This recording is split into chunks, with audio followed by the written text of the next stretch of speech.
Oh, yeah.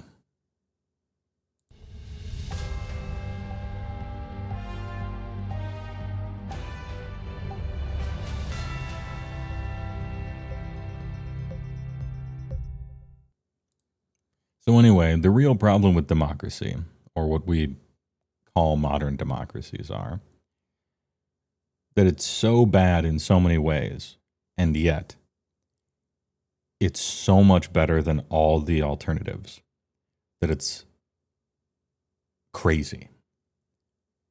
And maybe that's where a lot of the doomerism comes from, that fact.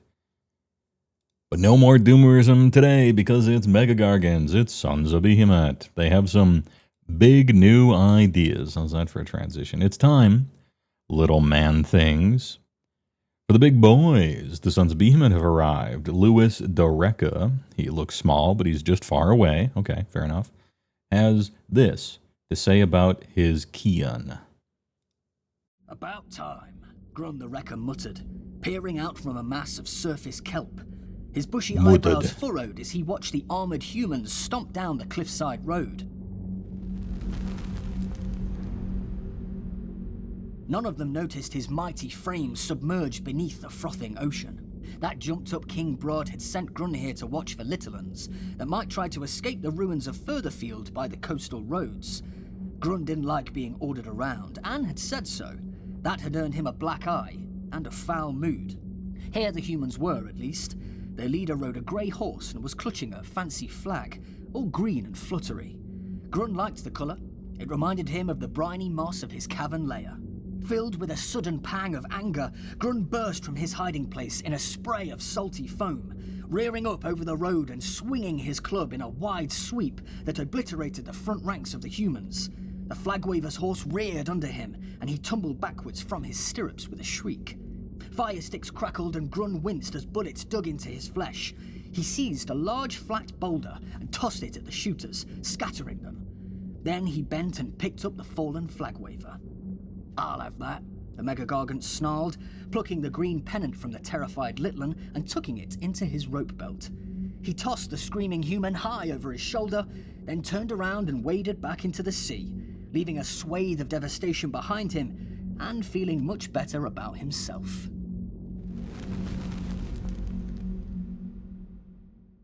Nice. You may have noticed that off screen I was clicking on the thing here. Open in browser. Move over here. Enhance.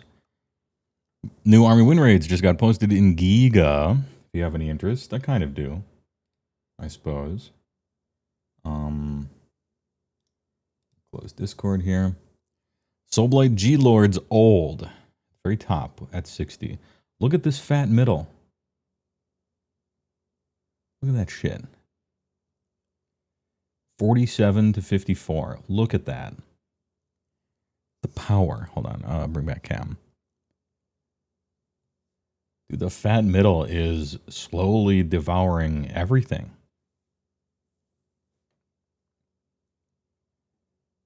Only IDK, Sons of Behemat, just a touch too high, but so close to 55 that it's almost like you might not even do anything, especially because there's going to be new battle plans showing up in the GHB. Who knows what that's going to do, right?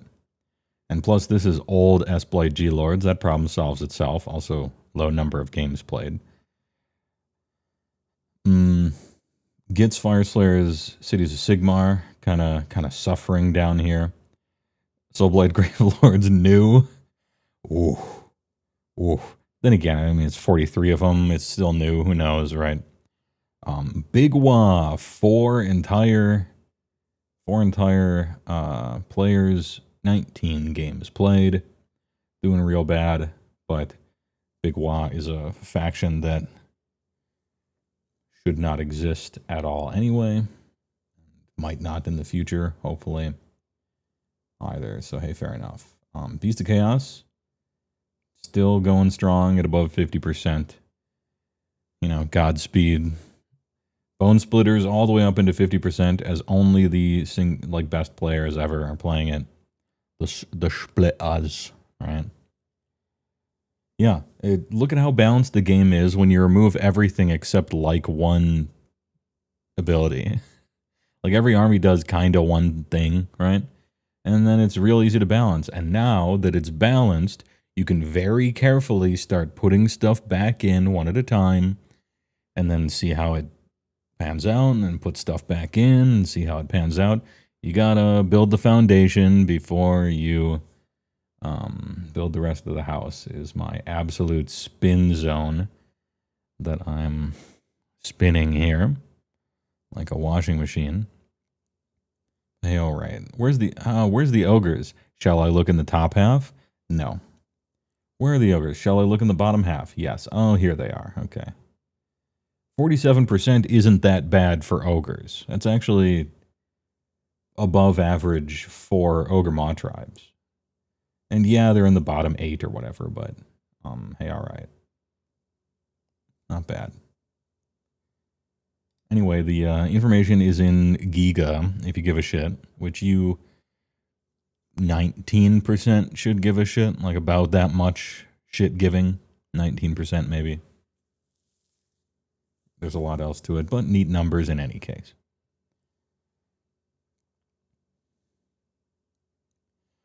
By the time the truck with all the building materials show up, the new edition rollover wrecking crew arrives to tear it all down. Yeah, but they're doing that. They're the ones writing those new rules and new edition stuff, right? So they have full control. So it's fine. Hey, all right. The first thing to lob into the mix is a couple of new formations: the Man Skittle Mob and the Big Toes. The former love to play games hurling boulders, trees, and bits of building at anything smaller than them. This formation makes Sons of Behemat armies decidedly dangerous in the shooting phase and will definitely encourage your foes to keep they heads down. That is exciting to hear. One of the reasons that I like I always get their names screwed up. I think it's the Man Crusher Gargant. Whichever one has you can flip a coin instead and pound a bunch of mortals into somebody and has the throwing attack. That's the Mega Gargant, the singular Mega Gargant that I like. And so giving them something to do in the shooting phase sounds like a great idea for an army of 4 fucking giants that cannot cover areas of the table very well. Giving them some way of reaching out makes perfect sense, and I like to hear it. Gate Breaker, that's the one. Yeah, that's the one I like the most. Because it has a funny flip the coin for big damage thing, and it has a ranged attack that's actually kind of good. And that's the sort of thing that the army, to me, sorely needed. So, hype. The Big Toes prefer regular-sized Gargants. Disgusting. One of whomst thinks he's a bigger deal. The other Gargants fight harder in his presence, but only if there are no Mega Gargants watching, of course.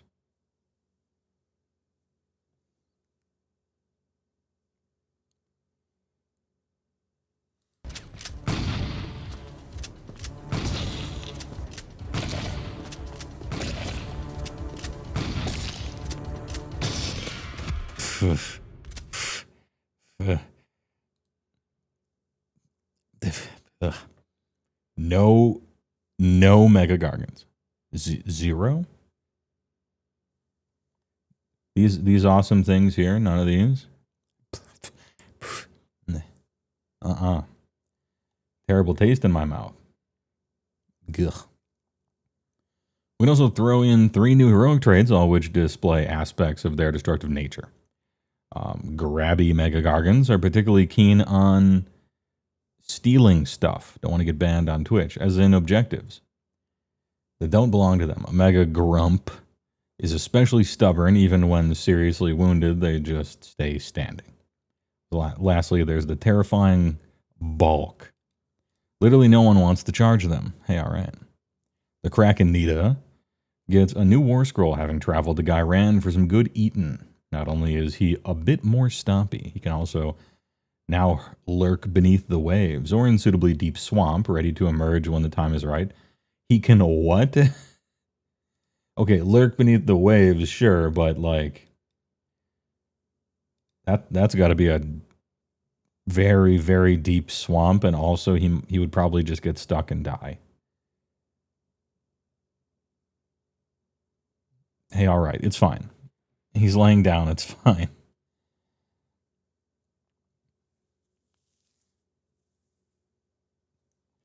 Anyway, one singular war scroll. Very sad that it's only one. 480 at least, so it's under 500, which is kind of nice. General's Handbook Fact number 7. There are 12 new battle plans in the forthcoming General's Handbook, all of which key into the realm of life, where this season of war is set.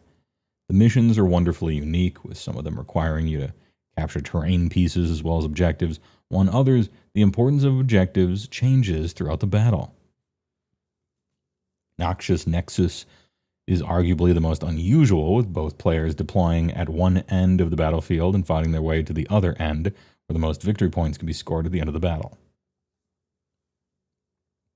There's quite a lot to the new battle plans, so we'll be taking another look at them in a few days' time. Okay, so some info on the battle plans, and the battle plans are, of course, going to shape your armies. Like, you build towards generally how the battle plans are and what the tactics are and so on and so forth. Aside from their love of spilling blood, tomorrow's Scourge of Ghryan offering couldn't be more different, from colossal barbarians to nimble killers. See you then. Could this be... Wait. Love of spilling blood. Daughters of Cain. I was going to say, nimble killers. It could be what they think Slaanesh is, but no. Yep. We got some Dowak. Doc Knockem. Anyway, show me the rules. Enhance.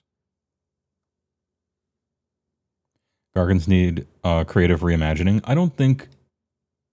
Well, yes. Well, yes, but also no. I like the idea of WWE wrestling moves on the big one. I think that's an idea good enough that's worth keeping, you know? And in general, the Gatebreaker War Scroll is pretty nice. However, everything else around those things can be done up, and I'd rather it be more of like a gigantic party of adventurers. Perhaps there's a Necromancer Mega Gargant that raises a skeletal giant up and casts spells and stuff, and maybe there's a a big wizard one and just a Hurla, like an actual hulking Hurla. He's just whipping pieces of masonry, parapets, castles, and stuff at people, like a ranged combat one.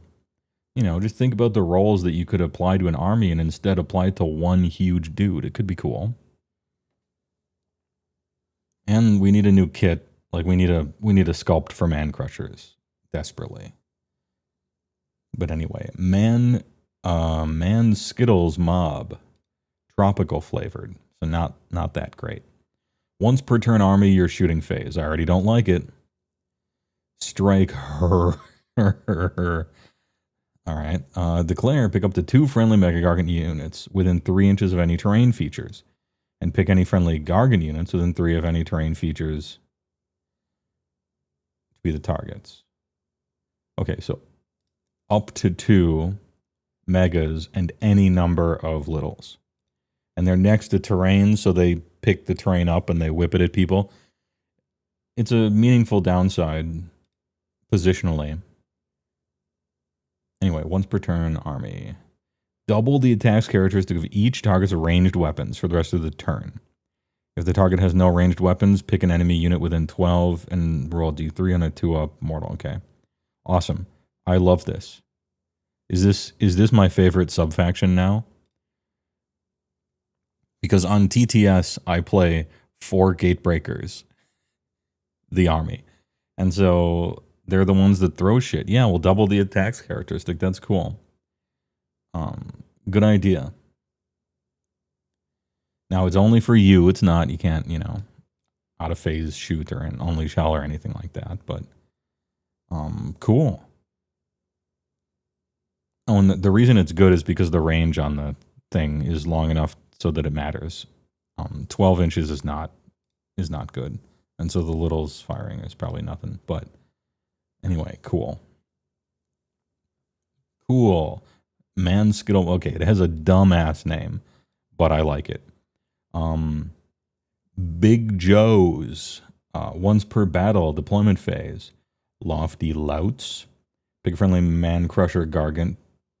For the rest of the battle, add 1 to hit rolls for combat attacks made by friendly Gargant units while they're wholly within 12 of the target and not wholly within 12 of any friendly Mega Gargant units. Okay, so it's not that you can't run them at all. It's just they can't be wholly within 12, which is very easy. All right, this is probably actually very good, sadly, because I hate man crushers, but it's probably quite good.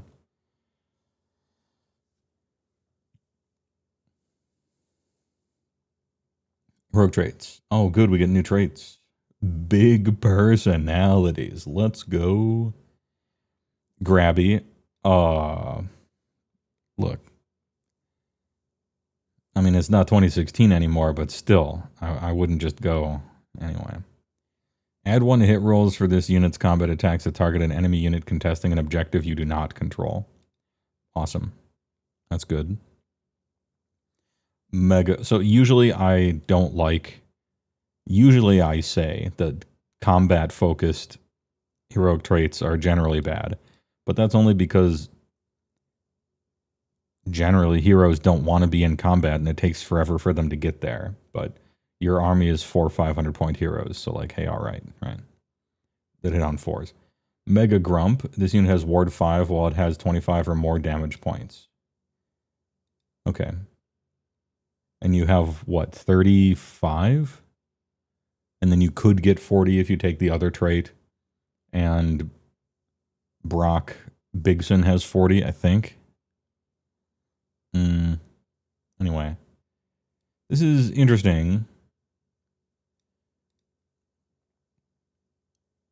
because you can already get, what is it, the glowy what's it or something like that, where it's a 6-up always. And so what's the difference between a 5-up less than half of your life, but it's the more important half of your life, I guess. Damage not health, so it gets tougher at low life. Yeah, that's what I mean. Yeah. For once, I'm not misreading it. You get the ward after you've taken 25 damage.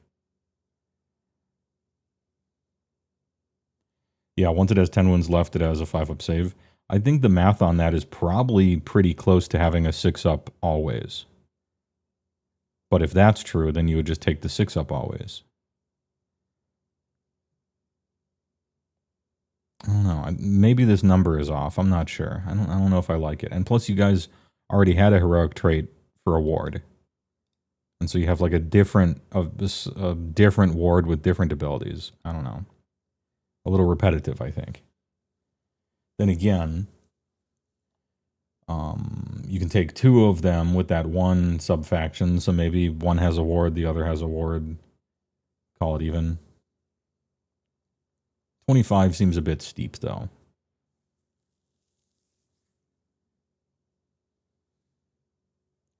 Once per turn, terrifying bulk. Once per turn reaction, your opponent declared a charge ability for a visible non-monster enemy unit. Your opponent declared a charge ability for a visible non-monster enemy within 12 of this unit. Okay. That's a lot of stipulations. If this unit is not in combat, okay, another one. Another one. And then you roll a die. On a 3, you can change one of the die in that charge roll to a 1 to force them to... So now I see why they put 7,000 million requirements on it. Is because you can cause that charge roll to fail. And failing a charge roll in this game is sometimes simply game. Like failing a charge roll is so brutal, or it can be. That's why they have to have once a turn, reaction, this, visible, non-monster, 12, not in combat, roll a die, 3 up, one of the dice, right? All of that. Because your opponent fails a charge with all of his Vanguard, and now it's your turn, that's a big deal.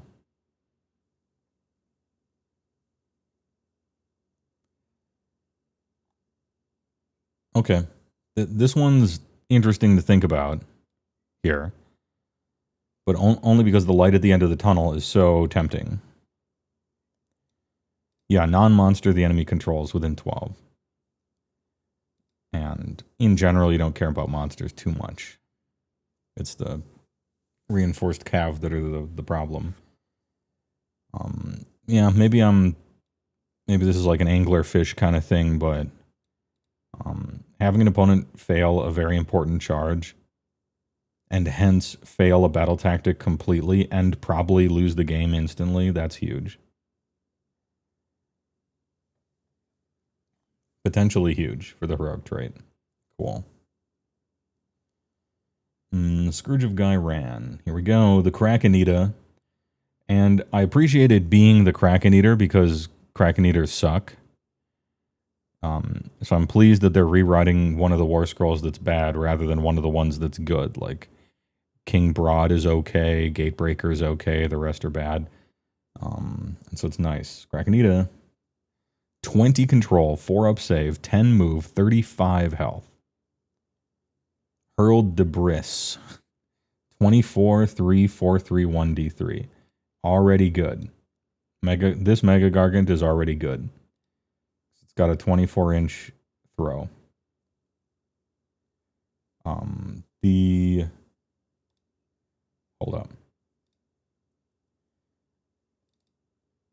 Just for,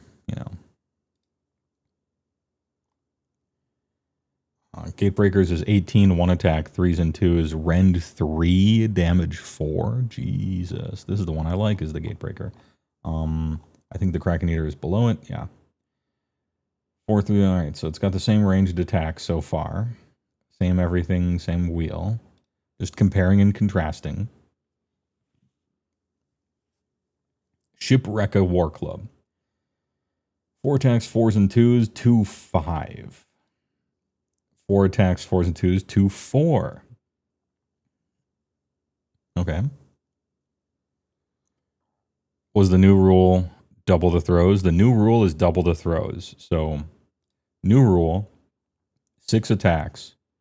6 attacks, 24-inch, 4s and 3s, 1 D3. And for the Gatebreaker, it would be 2 attacks, 18, 3s and 2s, rend 3, damage 4. And unlimited babies. 2 megas, infinite babies. Endless babies. So we got +1 damage on the Shipwrecka Club. Spine-shattering Stomp. Anti-infantry 1 rend. 4 attacks, 4s and 2s, 2 D3. I don't like the D3 part of it. But it's the same. Well, yeah, all right, it's the same. And then Def Grip. 1 4s and 2s, 2 D6. Don't like the D6. 2 random. Anti-hero and then anti-hero. So really everything in this entire thing is the same, except they got +1 damage on the War Club. That must have taken them a while.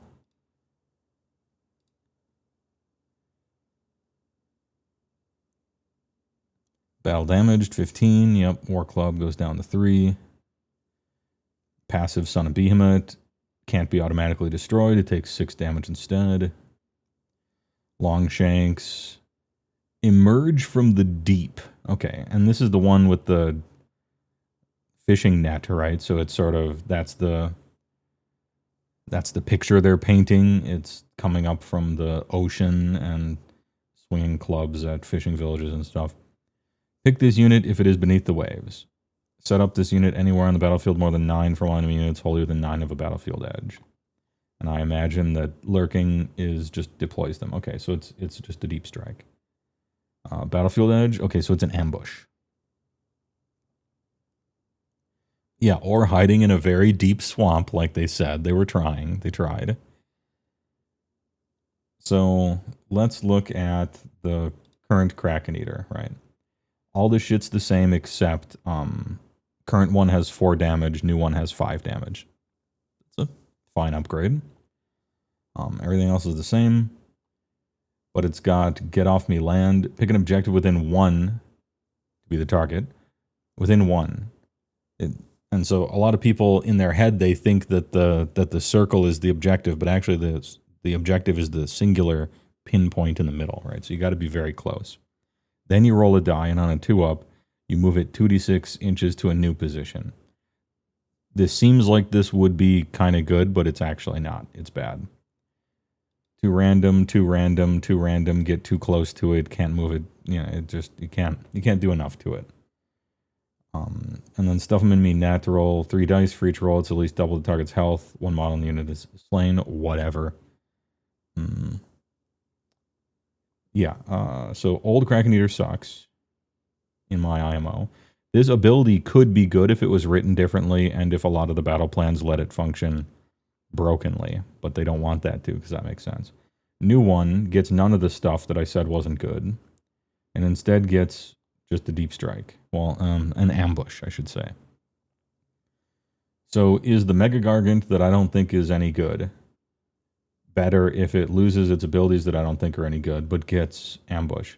Just ambushing a Mega Gargant. I actually think just ambushing a vanilla kind of lukewarm Mega with a decent throwing attack is good.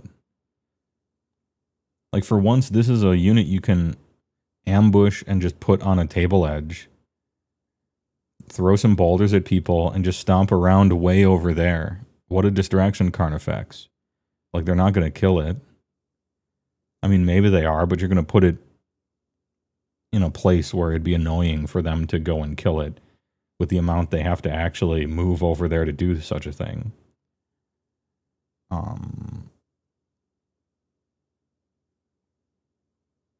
Pick this unit if it is beneath the waves. Set up this unit anywhere. You are moving phase. Doesn't say once per turn either.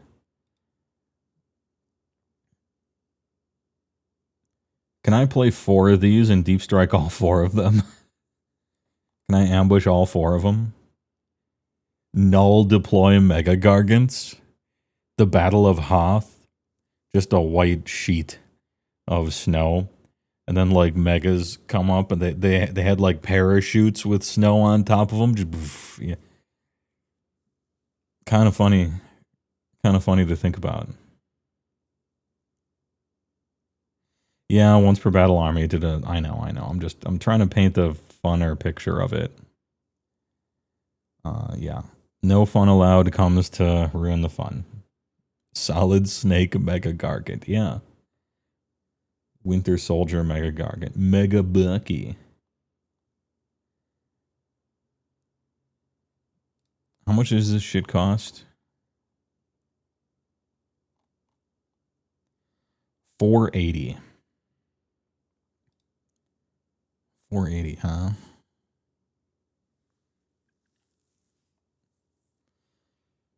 I think that's neat. That's worth trying. Giving this army something, anything to do is good. It does something. What does that Gargant do? It just nothing. It hits stuff. It's hard to kill. Okay. What does that one do? Same thing. What does that one do? He's got an ambush. Oh, an ability. Oh, okay. Now I'm going to have to screen against an ambushing Gargant.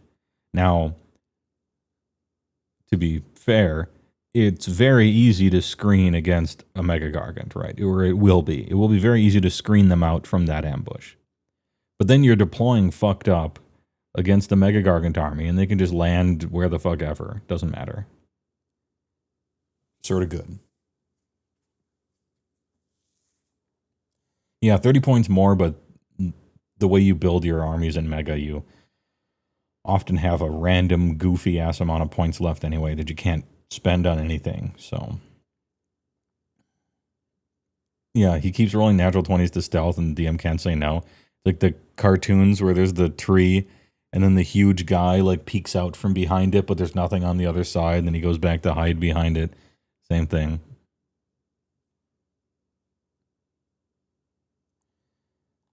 Feels like they could have given it one more thing. If you've got a 35 wound, 500 point single model, you want the rolls page to be full. Yes, that is my critique of every Mega Gargant, essentially.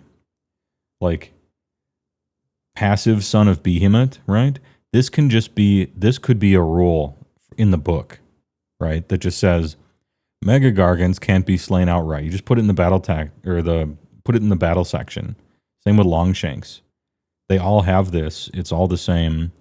It's just like describing what every mega is. This is triple spacing your essay to turn in. Like, you could just have another box or two of shit if you want megas to cost 500 points. To be honest, what I would do moving forward is the average cost of a Mega Gargant should be hovering around 400 instead of 500. Make them a little weaker in different ways, but then give them a shitload of abilities and differentiate them a lot instead of all of them are the fucking same. Is how I would probably do it. Just having 4 guys is just simply too few, I think, to properly interact with the game and battle plans and stuff like that. For better or worse, I think an all Mega Gargant army should be 5 models somehow. And however you need to make that work. And then the Gargants should do stuff. Consider them doing stuff. Anyway, giving Guy a deep strike, or I keep saying deep strike first, giving Guy an ambush is cool and interesting, and I might even explore that option. Like, that's worth it to put, just so your army does one thing at least. Your army does something. Even though this type of Mega Gargant isn't that great, and you're probably overpaying for it. If it was 450, you would still have the same things on the table. You just have more leftover points, so it's kind of whatever. Yeah. This is not bad. And it creates funny imagery, which is the part of it that I like. Truly like a winter tundra, and then this dude jumps up because he had 500 square yards of tarp over his back with fake snow on it and leaps up, totally somehow surprising the enemy. Like, it's funny. How much is King Broad? Just enough so that you can't play 3 good megas and King Broad. They made sure that you had to eat shit. You had to play. They made sure the points worked out so that you have to play at least 2 of the shit ones that aren't fun and are bad if you want to play King Broad, who is fun. You have to make a choice. You want to play King Broad, who's fun? If so, 2 of your other Mega Gargants have to suck. You want to only play the singular good Mega Gargant, then that's all you can play.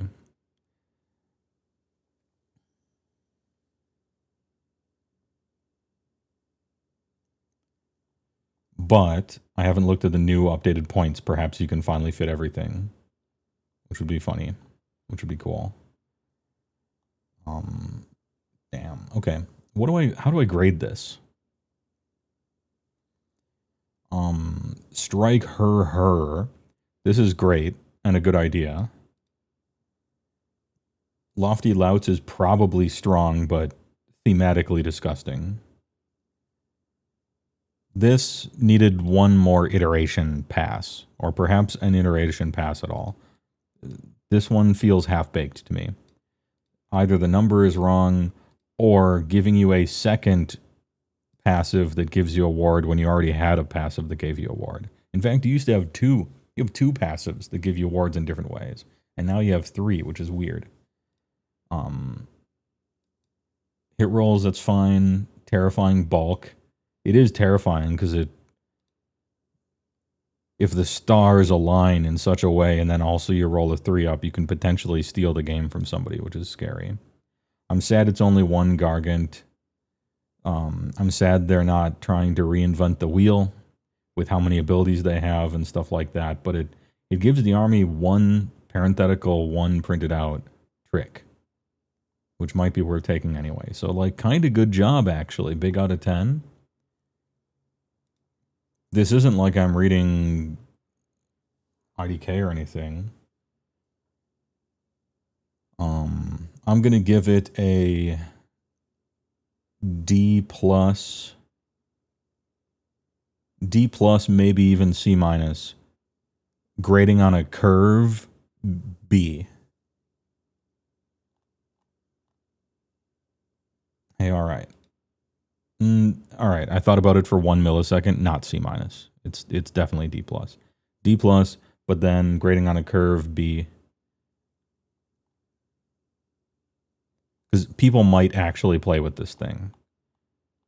And even the rules that I liked, you know, like the Fire Slayer one, if you're not trying to play Magma Droths, then it's like you didn't get a Fire Slayer update at all, right? Which is the downside to them zooming in on specific play styles and trying to give you something to do with them.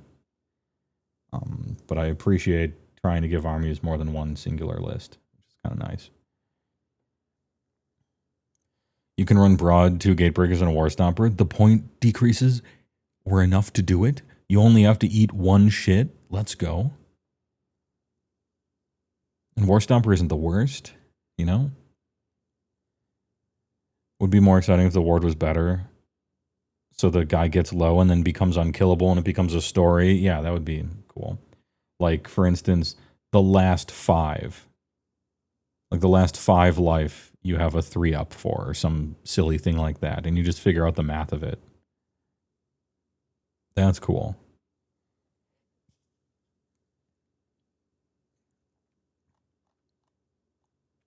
Anyway, 5 out of 7, good shit.